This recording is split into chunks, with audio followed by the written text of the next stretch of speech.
Callum, I tried to explain this game to you on the podcast, and I want to kind of reframe how I described this game. I don't remember it at all. So Okay, go ahead. so I described this game as what if Freelancer was released in 1995? Oh, right, I remember this now.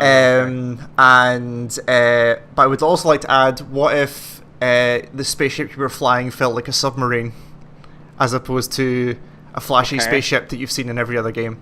That's like semi-interesting, I guess. Right. Is a different way of doing This game, space combat. This game is wild. So this is Objects in Space. It is in early access right now, as you can see, hence the beta section of the screen. It is £15.50 right now for early access. As I feel like we should say on every early access thing, I've had a number of hard crashes, but I will also say that they have patched this basically every other day since it came out a week and a bit ago. So they are actively working on this stuff. So I'm going to jump into my current game here. And we are in a space station, so we're going to start from here and see. So this is Freelancer, right? Like, it is, you fly around in space, you can do trading missions, there's combat, there's a storyline that goes on, you can trade, however you want to make your money. The differences here is that, well, the first difference is obviously the visuals here, like very, very kind of like Quake 1-esque. Yeah, it's like early PS1 game style. Right. Really kind of non-filtered textures and all this kind of stuff. Yeah. So this is probably going to be pretty short, for two reasons. One, because I don't know how much of it is actually here, and I don't want to go too far.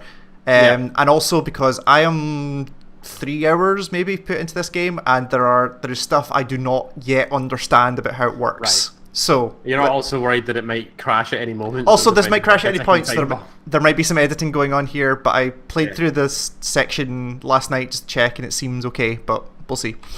So this is me in a space station. This is the Columbus Central Trading Airlock. This is the path back to my ship, which we'll get back to. There are just random characters that will hang out in here. You can't interact with these guys, but there are some you can just have straight up dialogue trees with. Sure. They've got some like ads for stuff, and some of these screens are your core screens. So some stuff you'll recognize from any of these games, right? So this is a trading screen. This is where you are. This is their stuff. This is your stuff. The one difference is that your ship has to have a certain number of pods. So each one of these is described as a pod.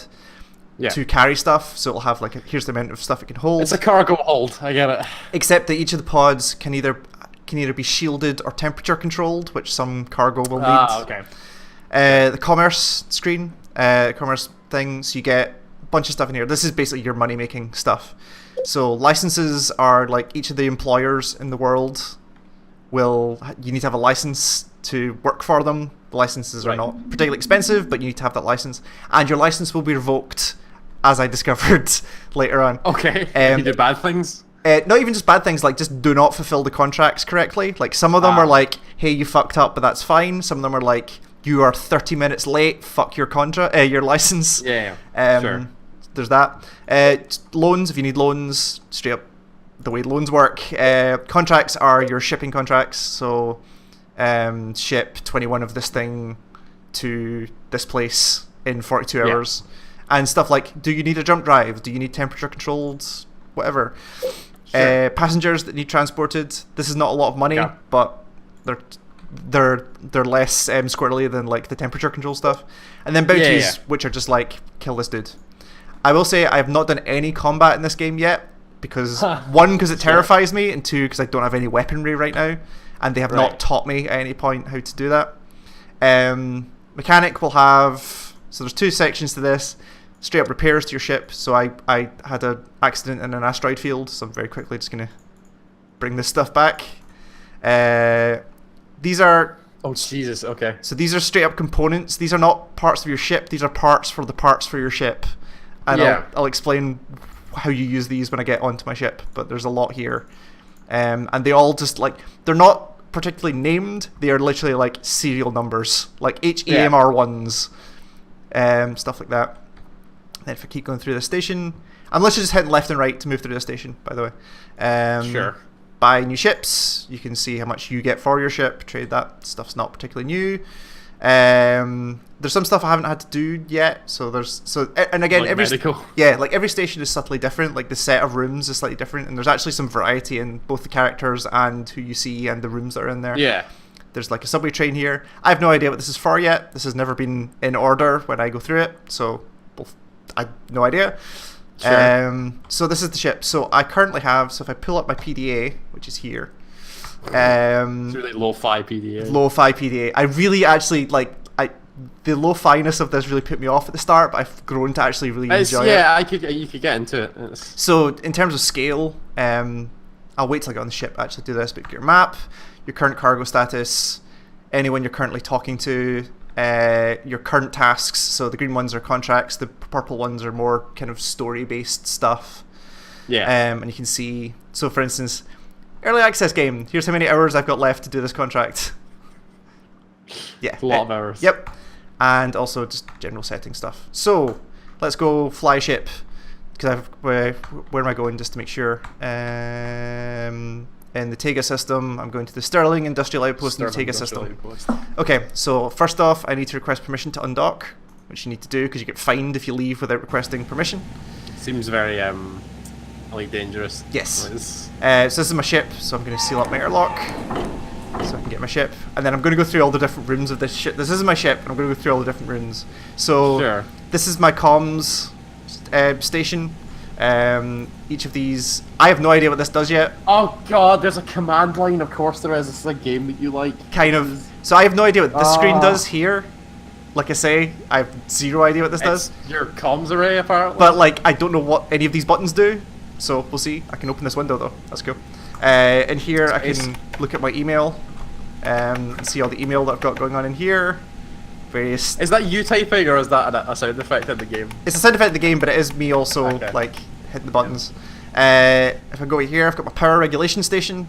I have not had to use this terminal yet. I don't know what it does. If I do System terminal. Oh, there you go. So you can see like, if you see power. Okay, so you can do all this stuff via the command terminal. This is just the current status thing. These are the modules that are currently on my ship. Right. So for any one of these, so let's for instance take the sensor array. So you can see like, again, I don't know what all of this means. Wow. A lot of it is like power management and stuff. Yeah, that's power emission and frequency. Yeah. So if I disconnect this, because like if it was broken for whatever, so it says it's fully functional down here, but if I disconnect it, if I can open it up, and I have. Oh fuck! All right. So if I unscrew. You actually have to unscrew. Unscrew the panel and then open up the module. You can see that each of these bits are the things in that store that I showed you on the station. So you can click on each one of these and it says, it's a CM9. Okay, sure. Right. Okay. So you can. So if one of these breaks, which I had to do as part of the tutorial, you had to rip it out and replace it with a thing that's already there. And there's like, and then let's just reseal this up. What happens if you don't screw it back in?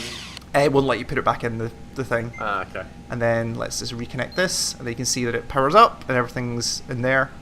And then, so again, like the movement around here, like left clicking to go into a screen and right clicking to move out, and then arrow keys left and right to move through the rooms. This is kind of more kind of generic power management. So you can see like my batteries are full, nothing else is really on right now. So you can see all that. And then I have my actual control station. God. So let's just get undocked because it takes a little bit of time. So this is obviously my kind of main map down here. Yeah. This is messages that have come in as stuff's happening. This is my sensor array. I have zero idea what any of this does. I can navigate through all these and it generates this line chart.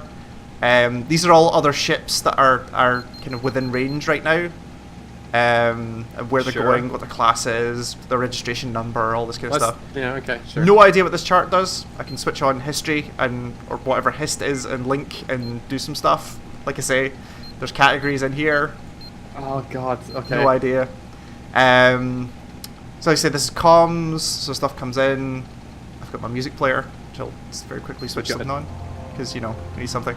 Okay. This is my power management, so I'll take off and I'll see where we need to go. So, just very quickly bring up my my thing here, so I need to Why get... are all these games the same? I don't understand. What do you mean?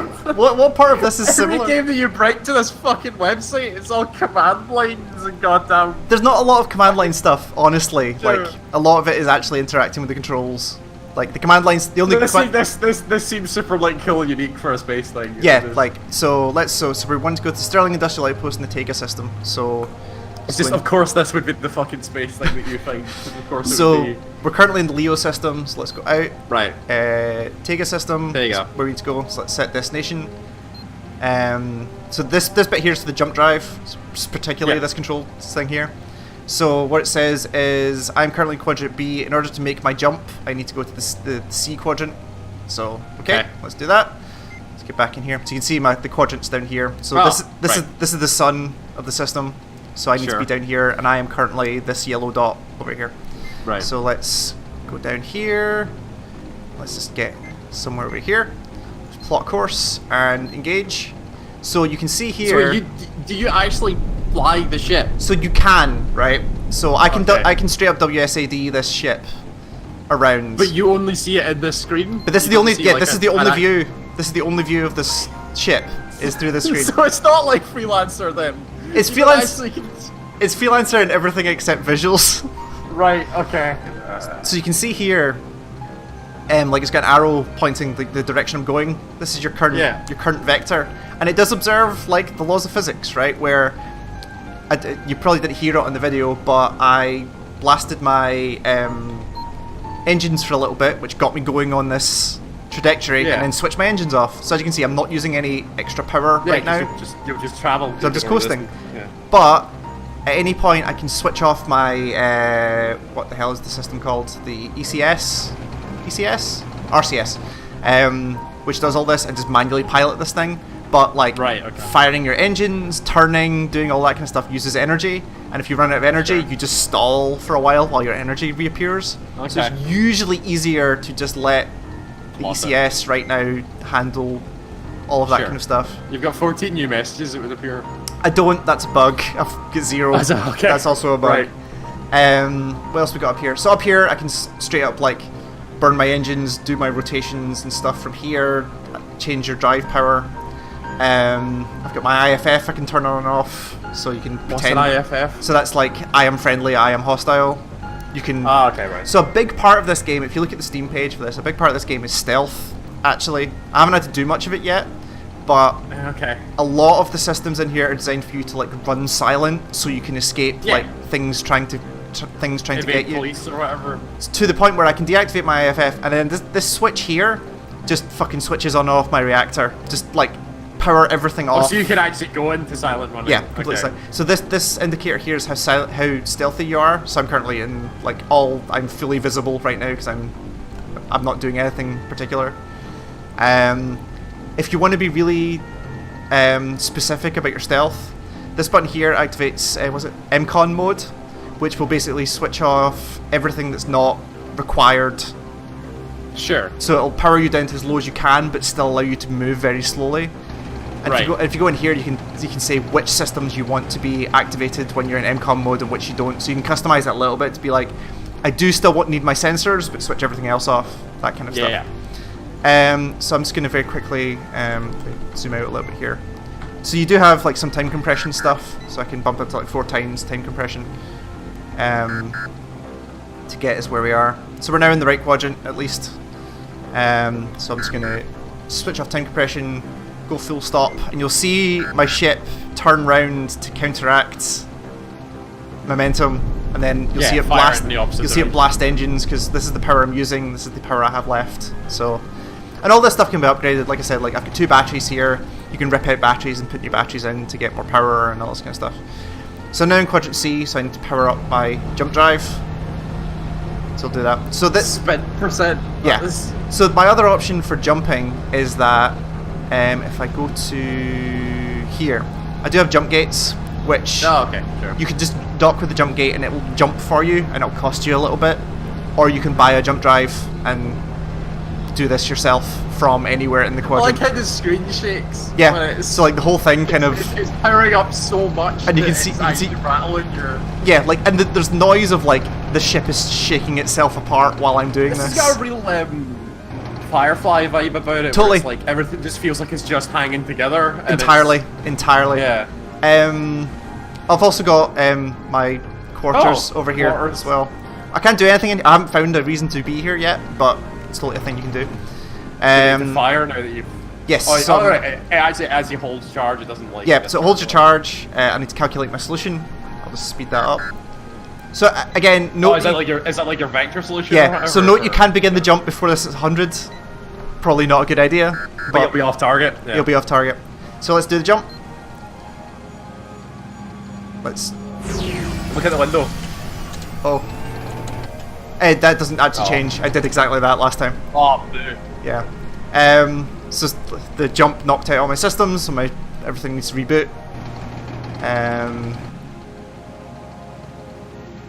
I do like that when you listen to the power thing. There's just this like little rattle. That's Yes. Like There's a really good like the there's odd something not quite right there, but like something's loose. Like something is yeah. quite clearly but, loose but in it all here. still works, so it's fine. Yep, exactly. Like, Okay, so let's just. Where did I say I was going? The Sterling Industrial Outpost in Tega. Oops, shit. It's alright. Let's get rid of that. So where's the Sterling Outpost? Aha, there we go. There you go. Plot course over there. And engage.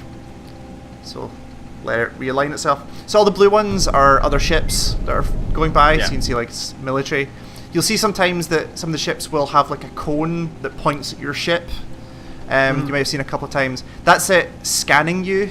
Because some yeah, that'd be for like police or whatever. yeah, so sometimes the comms will come up and say like, hey, we're scanning you, like, don't worry about it. And then like, for instance, if you're carrying drugs, they will...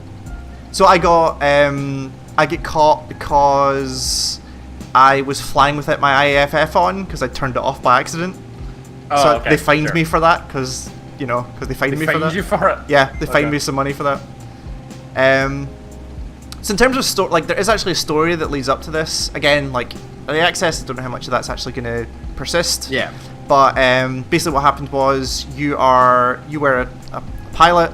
You were part of a crew that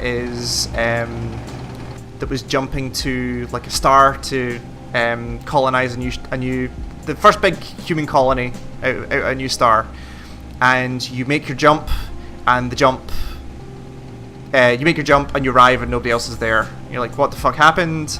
And you very quickly realize that the jump basically was horrendously misplanned, and you're now 45 years in the future. So some of the ships made it and started a colony, but it ain't what you planned it was going to be. And then you arrive 45 years later after people have continued to live on. There's like a new generation's been born, all this kind of stuff. So there's some dialogue that speed this up. That that kind of indicates that and say like, hey, like what the fuck?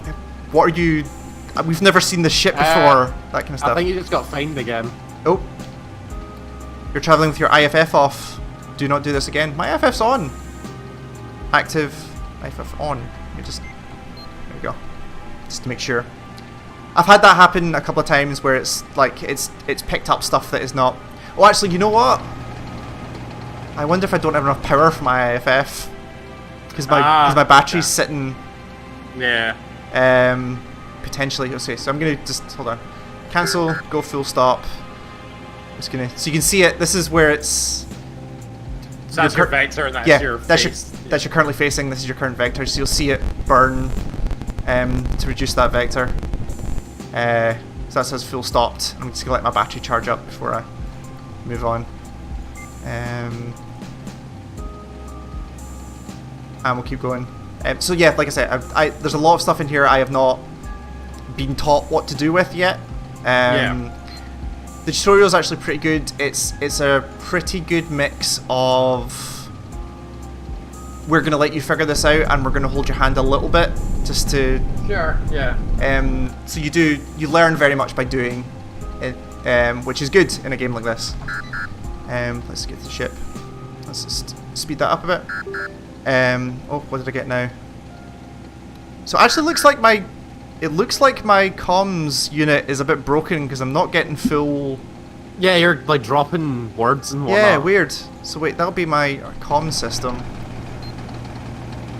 which appears to be okay. Fully functional. Don't know.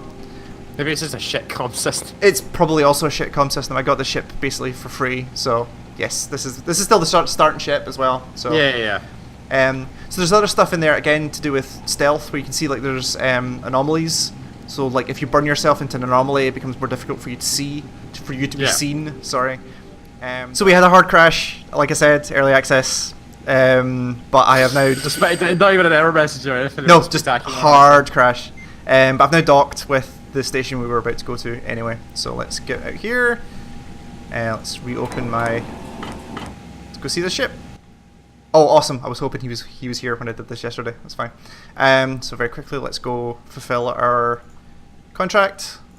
Sell that. Got contract completion bonus. Got some money back.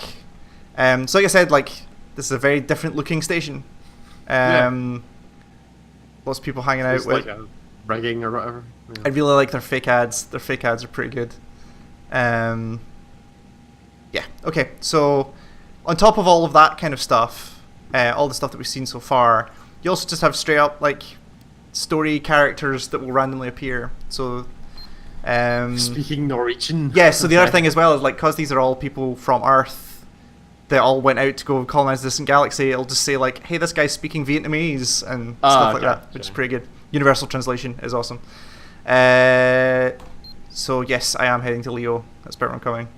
Oh, Seaball. I'll also say the writing in this is pretty good. I've seen. There was a woman I was talking to in one of the stations who was kind of tutorializing some of the stuff for me. Like she's the mouths are really freaking me out. Right.